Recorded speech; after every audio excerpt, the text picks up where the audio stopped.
పండుగలను పవిత్రతతో చేసుకోవాలన్నారు Hyderabad CP CV Anand. ఏ పండుగైనా DJ sounds పరిమితిలో ఉండాలని సూచించారు. హైదరాబాద్ కమాండ్ కంట్రోల్ సెంటర్లో మతపరమైన ర్యాలీల్లో డీజేలు, పటాకాల వాడకంపై రౌండ్ టేబుల్ సమావేశం ఏర్పాటు చేశారు సిపి ఆనంద్.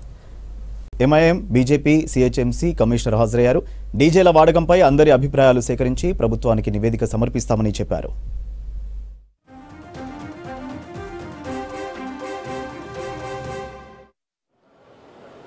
వారం రోజులుగా మనం జరుపుకున్న పండుగల సందర్భంగా గణేష్ పండుగ ఒకటి, ఇంకోటి మిలాద్ పండుగ ఒకటి. ఆ పండుగ సందర్భంగా మరియు నిమజ్జన కార్యక్రమాల సందర్భంగా ఊరేగింపులు తీసిన సందర్భంగా ఏదైతే శబ్ద కాలుష్యం గురించి ప్రజల నుండి వచ్చిన కంప్లైంట్స్ 500% పెరిగాయని మేము గమనించాము. మేము ఆ ప్రాంతంలో నడుస్తున్నప్పుడు శబ్ద కాలుష్యమే కాదు, ఇతర అనుభవాలు మా ముందుకు వచ్చాయి. అంటే మొత్తం శరీరం అంతా వణుకుతా ఉంది, హార్ట్ గుండె ఏదైతే ఉందో అది కదులుతూ ఉంది. ఇక చెవుల గురించి చెప్పే అవసరమే లేదు, అవి ఎప్పుడు పగులుతాయనే ఆ భయం కూడా ఏర్పడింది.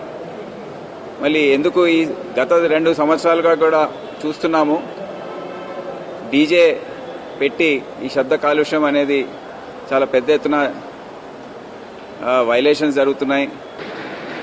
అందరు కూడా ఏకాభిప్రాయంతో ఏకతాటిపైకి మీరందరూ ఏమన్నా చేయాలి, పోలీస్ డిపార్ట్మెంట్ తరఫున ప్రభుత్వ పరంగా అందరు కూడా ఏదన్నా చేయాలి అనే ఒక రిక్వెస్ట్ చేయడం. వారు కూడా మా వీడియోస్ మేము తీసుకున్నాము, మరి ఈ విధంగా చెప్తున్నారు. అందరు కలిసి కట్టుగా చేస్తే కానీ ఇది కాదు. మీరు రండి, ఒక రౌండ్ టేబుల్ లాగా మీ విచారణ ఏంటో, మీరు ఏ విధంగా మీ వాళ్ళని కట్టడి చేస్తారో చెప్పండి. దాని తర్వాత ఇవన్నీ మేము కంపైల్ చేసి ఏకతాటిపైకి తీసుకొచ్చి ప్రభుత్వం ముందు పెడతాం.